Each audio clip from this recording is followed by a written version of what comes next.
Welcome back. Kellyanne Conway, counselor to President Trump, joins us from the North Lawn of the White House. Good morning to you, Kellyanne. Good morning. Good morning.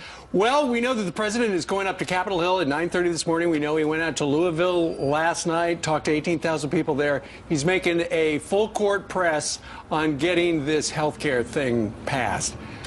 How many votes do they need to put this across the finish line? Because, you know, the experts down there say right now they don't have the votes. Well, the president has projected confidence and optimism that this bill will get passed. The big vote is Thursday, and it's almost 7 years to the day, Steve, that Obamacare passed the House and became law. And in that time, you know, premiums have spiraled out of control. People's confidence in their health care system is down. They need the private system of health savings accounts to help them. And the president last night in Louisville made a big pitch to take care of drug pricing, and he really reflected a lot of what we hear from the public all across the country, which is it's the cost of medicine, the cost of drugs that people need that have really made healthcare unaffordable for so many Americans. I think what you've seen in the last month or so on healthcare legislation is the president and the vice president showing leadership. This is the president at his finest, listening, negotiating, receiving different inputs and ideas and advice from the House, from the Senate, from the leadership, from the governors, from the rank and file. He's been working the phones. He's received people into the office. Many of us are on Capitol Hill regularly. And I think that, as he promises, the bill will be a reflection of all of that. And really, just think about how it takes a non-political leader like President Trump to uproot a program that just has not worked for many people. You've got the health insurers leaving the exchanges. You have folks saying that the regulatory framework doesn't work. You had Dr. Ezekiel Emanuel in yesterday for the third time. He did. He did. But that's the president. He reaches across all different political viewpoints to try to provide care. I mean, I've heard people on TV talk about the 2018 elections. We're not thinking about political campaigns. This president wants to deliver health care and access and coverage to Americans who need it. And many people have been left behind by Obamacare. You have 6.5 million or so agreeing to pay the penalty rather than be forced to buy government-run health care. You've got others claiming a hardship exception. But we know it doesn't work, and we know it's unaffordable and unsustainable. I really like how the president went out to Kentucky last night, though, and he really channeled the optimism and the confidence that we're seeing in the markets. The home builders last week said 12-year high in confidence. You see consumers feel really good about the direction of the economy. When the Beltway gets negative and toxic, the president gets positive and calls Americans toward patriotism and unity, which was a really great message last night. Kellyanne, so we know that, for example, President Obama in 2015 wanted to get TBP passed. It went down to Capitol Hill and it failed. So that was not a positive for him. How much is at stake for this president? He's there at 9:30 this morning. He's had all these small groups and big groups say how the president's involved. Paul Ryan called him the closer on Sunday. How much is at stake for him on Thursday? The president's made very clear this was his top priority, but he also says when health care is done, he will move on to tax cuts, to infrastructure, to dealing with actors around the world. He actually, going to Capitol Hill today, I think is a really great display of leadership. And they are very confident they can get the vote. You know, in going through all this healthcare stuff, I've been deeply involved in the process the last couple of weeks. It really strikes me the diversity of viewpoint in the Republican Congress and in the Senate, frankly. It's a great show of strength for a growing party. And you do contrast that, I think, to the other party, which seems to have one message: resist, obstruct. And that's unfortunate. I mean, look what else is going on Capitol Hill today. You have the second day of confirmation hearings for Judge Neil Gorsuch. I mean, this man's academic credentials, his judicial temperament and record, his fidelity to the text of the Constitution are really beyond reproach. And we're hoping that in addition to the 8 Democratic senators who have said Neil Gorsuch deserves a hearing and a vote, that those 12 Democratic senators who voted for Neil Gorsuch 11 years ago almost, guys and gal, that they will come together and say the only thing that's happened is his judicial record has proven itself to be of somebody who has fidelity to the text. Yeah. Kellyanne, last night he said he's anxious to get this health care thing done because he's most excited about taxes. A lot of people, every tax-paying American is excited about it because it's going to be beneficial if his plan does pass that he ran on for every single person that pays taxes.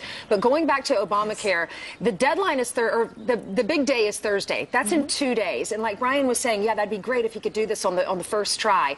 But how do you assure the American people that it's not just going to be pushed through quickly? How do we know? I mean, the American people, they hear phase 1, phase 2, phase 3. Are we able to change things if things are not exactly the way they want them to be by the time the vote rolls around on Thursday? Well, the president addressed this in part last night, too, Ainsley, when he said it goes to the Senate, you go back and forth. Of course, there's reconciliation. But there have been improvements, even as recently as yesterday, to the bill, a technical and a policy improvement.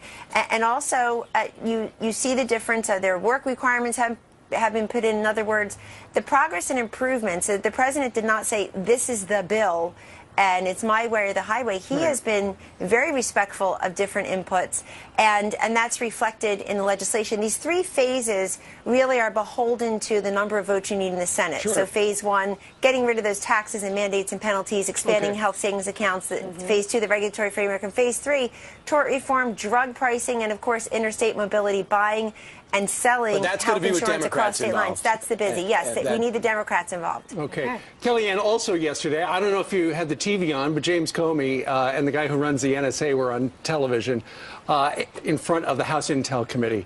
Mr. Comey did confirm the feds are investigating Russia and see if Team Trump anyway colluded or involved.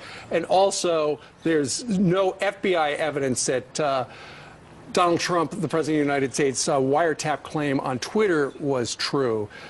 Director Comey was very vague about a lot of things because there's an ongoing investigation, clearly. Were you disappointed in his testimony?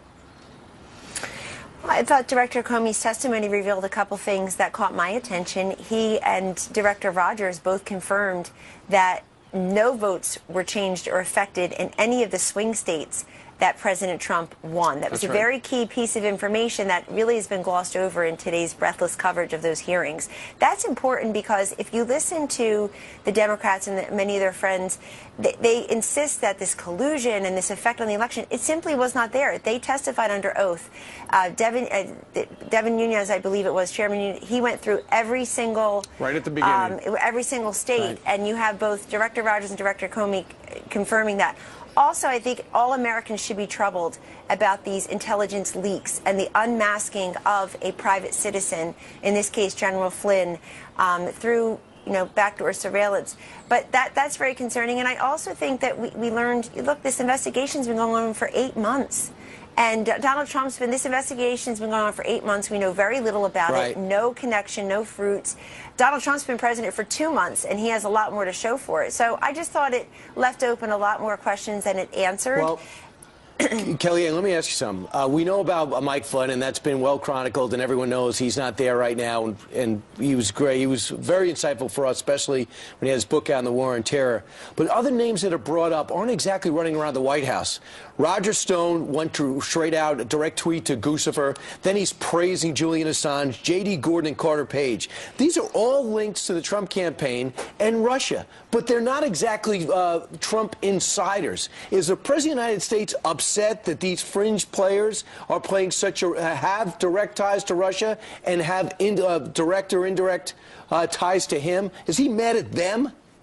You raise a very excellent point, which is in the case of Mr. Page, Mr. Gordon, some others, that they really have very attenuated contacts to the campaign that I managed for the last 3 months. I've spoken directly with the president and other senior officials about this. He doesn't know these gentlemen. He didn't work with them. Sean Spicer, our press secretary, addressed this at length in his briefing yesterday, and he's absolutely right. There are others who were more involved with the campaign who seem to be of interest. But again, where is the nexus? I mean, people are so quick to make that nexus. We've got conclusions still in search of evidence. And that's very dangerous because we didn't learn anything more yesterday to show any kind of nexus. I assure you, I'd like to say, but let me say it again. I was the campaign manager. I was talking to people in Macomb County, Michigan, not Moscow. And it's very important that yesterday, under oath, Director Comey and Director Rogers confirmed that there was no effect on any vote in these swing states. Because why is that important? Because you really do have folks from the other side of the aisle, particularly those who are involved in our opponent's campaign, insisting the opposite is true. Now we have sworn testimony yesterday from the FBI and the NSA saying it is not true. That needs more coverage. Thanks so much. Appreciate you seeing us this morning. Thank you. Have a great day. You can tell it's spring. She doesn't need an overcoat. Right? That's a good sign. Here come the cherry blossoms. All right.